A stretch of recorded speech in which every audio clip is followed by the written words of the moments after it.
Takbo lang ako ng takbo habang hinahabol ng isang matandang babae na wala sa sarili, dala nito ang kutsilyo.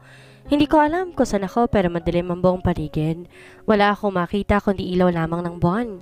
Namimilipit ako sa sakit. Nakita ko ang dugo sa aking palad na mula lang sa tiyan ko. Dito ako sinaksak ng matandang babae at ngayon nakasunod siya sa akin habang tumatawa. Shit, ano bang kasalanan ko sa kanya? While running, a big rock blocked my way. Bumagsak ako sa lupa at tinig ko ang tawa nito nang maabutan akong di makatayo. Go away! Wala akong ginawa sa'yo, please. Pagmamakaawa ko sa kanya pero wala itong pakialam.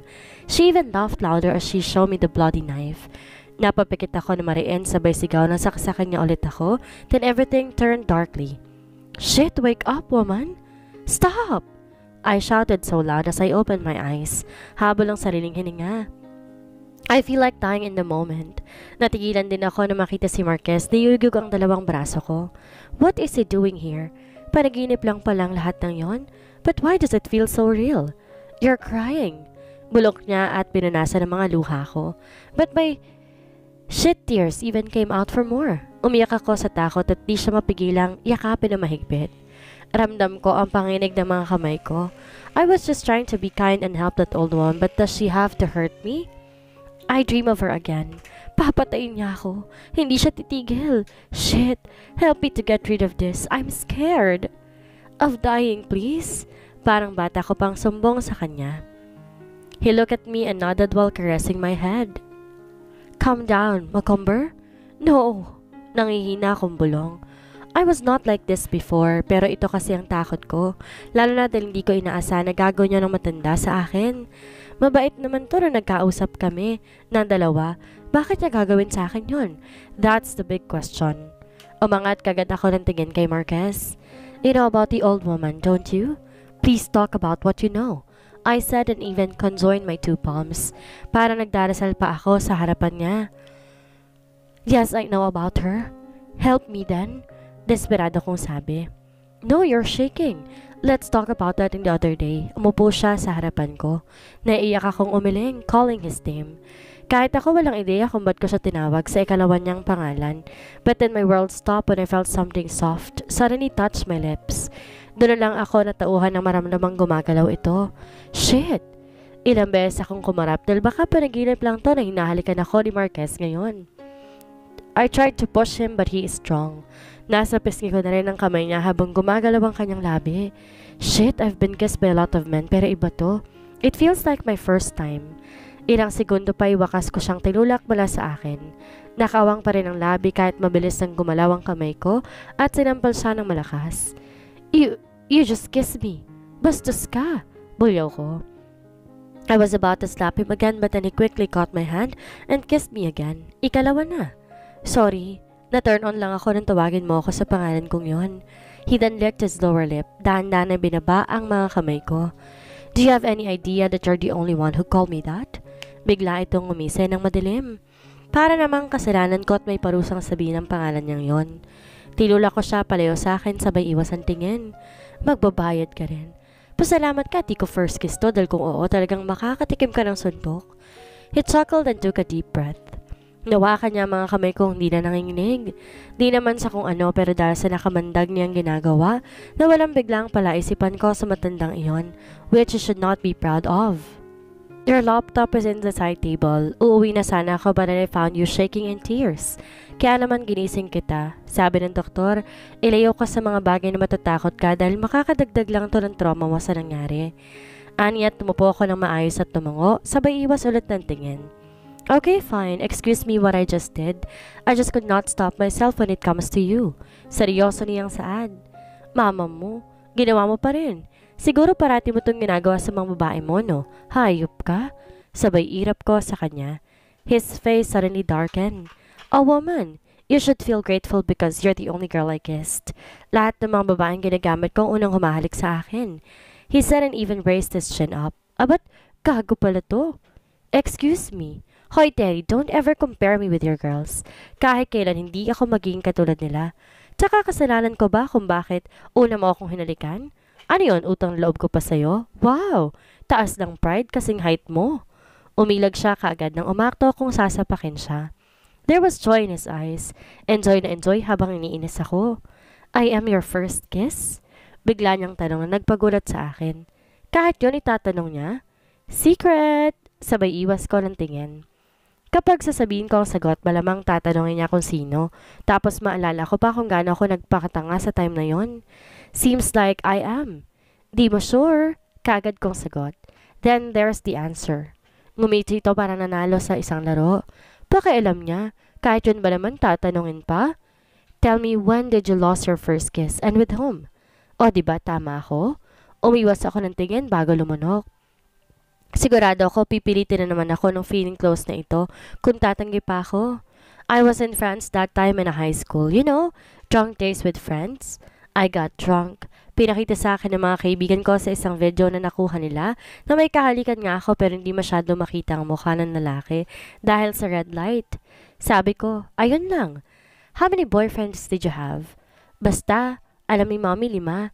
Shh! Don't ever tell her about this kapag tumawag siya sa'yo, ha? Huwag mo ring sabihin may nahalikan na ako. Buong akala niya kasi wala pa at good girl ako. Tumawa ako ng mahina. Nakatingin lang siya sa akin, na parang seryoso at walang balak na umiwas. You are such a bad girl. Naku, hindi na. Yung last sa 3 boyfriend ko this year, hindi ko hinalikan. Like, duh. Sabay flip hair.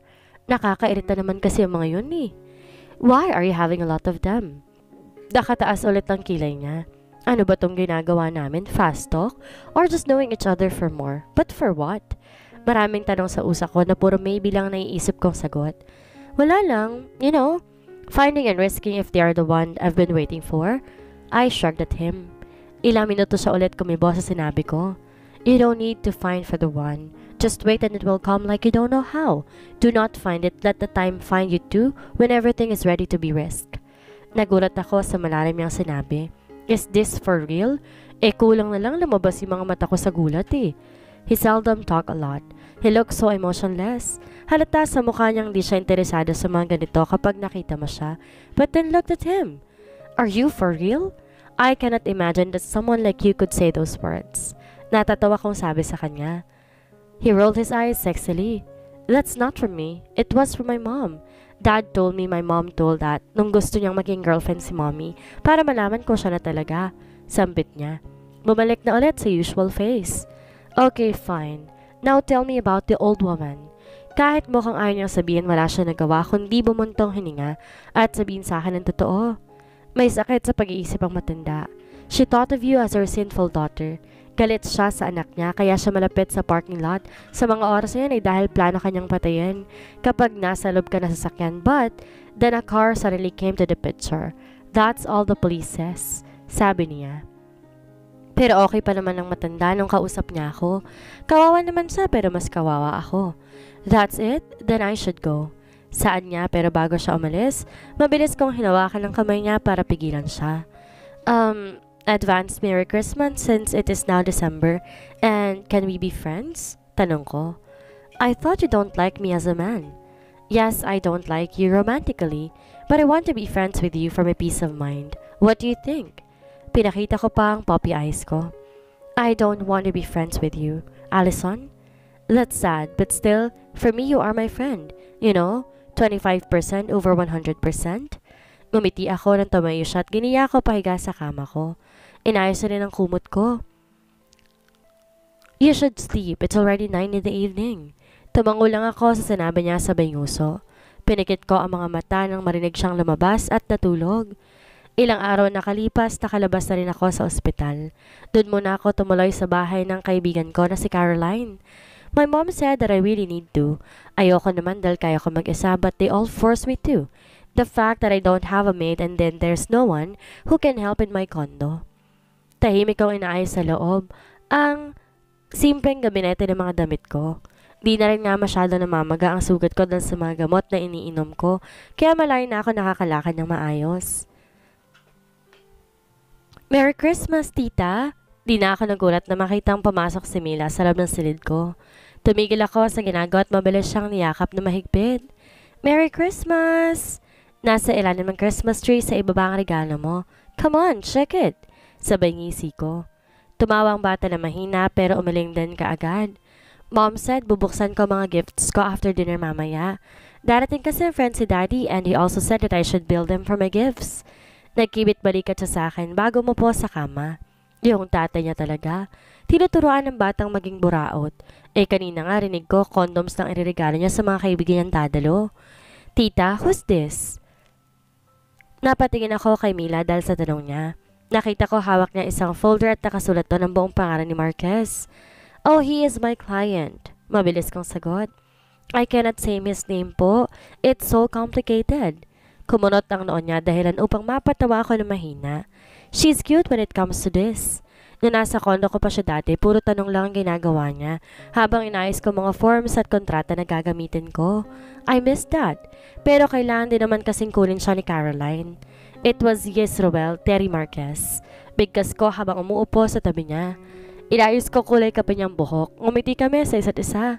He is the most strictest and mysterious man I knew. We have that strong look. Nakakatakot kapag matagal ka makipagtinginan sa kanya. But then there's something to him. He can also be your savior and a friend. Tumingin ako kay Mila. Nagtataka siyang napatingin sa akin at parang sobrang lalim ang iniisip niya. Is he your boyfriend? She suddenly asked innocently. What the shit? Napangawi ako doon, kinakabahan na hindi ko alam kung bakit. Kagad akong tumayo at tumiling. Of course not.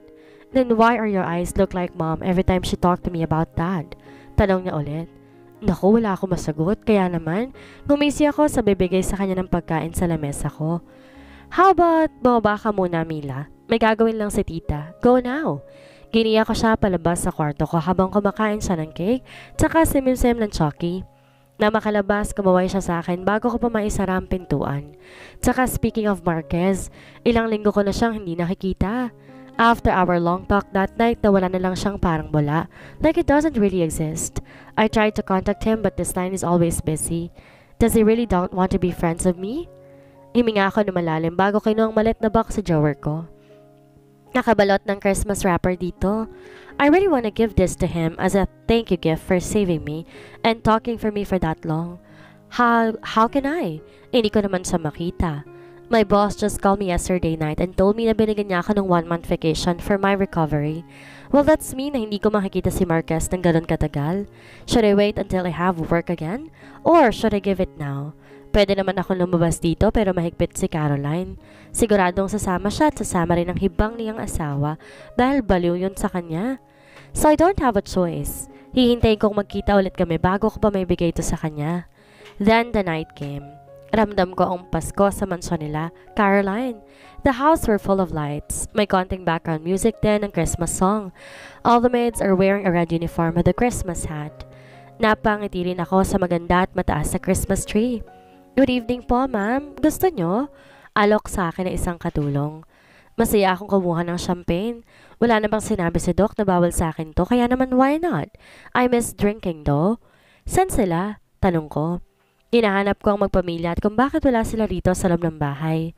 Nasa pool area po. Dun po ang venue para sa hapunang to. Nakangiti niyang sabi kaya naman nagpapasalamat ako at mabilis ding lumabas. Simple lang damit ko kaya halos maparampa ako patungo doon. I was just wearing a red halter evening dress. It was so comfy and classy. Sabi kasi ni Caroline, wear something red. Wala na ako nakita kundi ang sleeveless na ito. Sinadya ko rin na magpaganda kasi balita ko may mga kaibigan si Xander na darating. Mga single at dito na lang mamamasko dahil wala namang mga pamilya.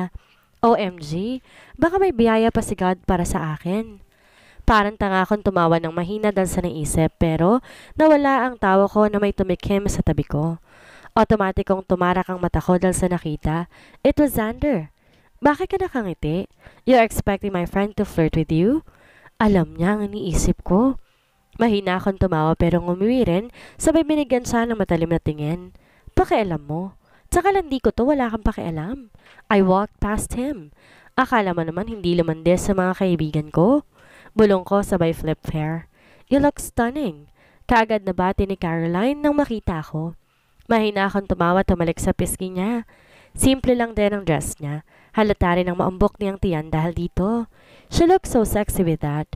Si Mila nakaupo na sa upuan at kumakain. The lights outside, it's so refreshing. Mas maganda kaysa loob. Puro ng light bulb ang paligid. May mga Christmas lights din na kulay white lang. May lights din ang fountain nila na malapit lang dito. Kahit ang mga bulaklak sa paligid, umiilaw ng maganda. Nakakaakit silang lahat. I never felt this kind of Christmas before. 7 years ako nasa Pilipinas. 7 years na walang ginagawa kapag Pasko. Ngayon ko lang ulit na feel yon. That kind of spirit of Christmas. Sir, ma'am, dumating na po mga kaibigan ninyo.